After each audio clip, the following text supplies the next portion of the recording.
आणि आता दिवसभरातल्या राजकीय टॉप 9 बातम्या। एकनाथ शिंदेंना शिवसेनेमुळे सोन्याचे दिवस आलेत। एकनाथ शिंदेंच्या वक्तव्यावरून संजय राऊतांची टीका। मी सोन्याचे दिवस तुम्हाला जे आलेले आहेत आज एकनाथ शिंदेना ते शिवसेनेमुळे आलेले आहेत। एकनाथ शिंदे आणि त्यांच्या कुटुंबियांना त्यांच्याबरोबरच्या 40 बेईमान लोकांना जे सोन्याचे दिवस आलेले आहेत।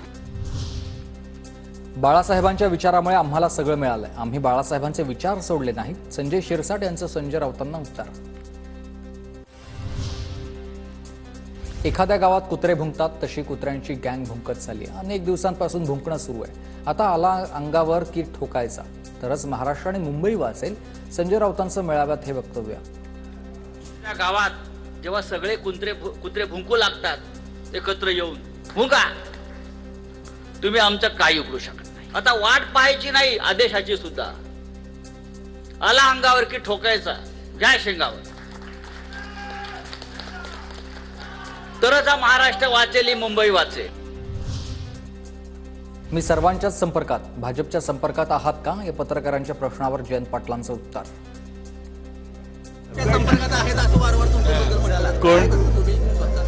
मी सगळ्यांच्या संपर्कात असतो।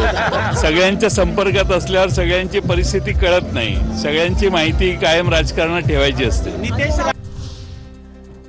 जयंत पाटील माझ्या संपर्कात नाहीत, गिरीश महाजनांचं वक्तव्य आहे। मी सर्वांच्याच संपर्कात, जयंत पाटलांनी हे वक्तव्य केलेलं।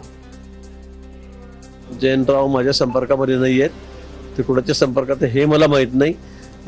पण या बाबतीमध्ये निर्णय काय असेल, कारण आता आमच्याकडे खूपच संपर्क वाढलेले आहेत पूर्ण महाराष्ट्रातून।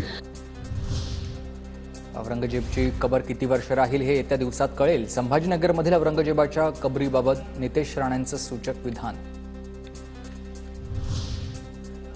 औरंगजेबाची कबर हटवली पाहिजे असं आम्हालाही वाटतं। काँग्रेसच्या काळामध्ये पुरातत्व विभागाकडून औरंगजेबाच्या कबरीला संरक्षण, कबर संरक्षित असल्यानं काही गोष्टी कायद्यानं कराव्या लागतात। मुख्यमंत्री फडणवीसांचं वक्तव्य आहे। औरंगजेबाची कबर आहे ही हटवली गेली पाहिजे। साहेब, आम्हालाही प्रत्येकाला असंच वाटतं, फक्त काही गोष्टी कायद्याने कराव्या लागतात, कारण ती संरक्षित आहे। जुन्या काँग्रेसच्या काळामध्ये ASIचं संरक्षण मिळालंय। महात्मा फुलेंना भारतरत्न देण्याचा विषय सुरू आहे, पण ते महात्मा आहेत, त्यांना आता तिथून खाली आणणार आहात का, छगन भुजबळ यांचं वक्तव्य।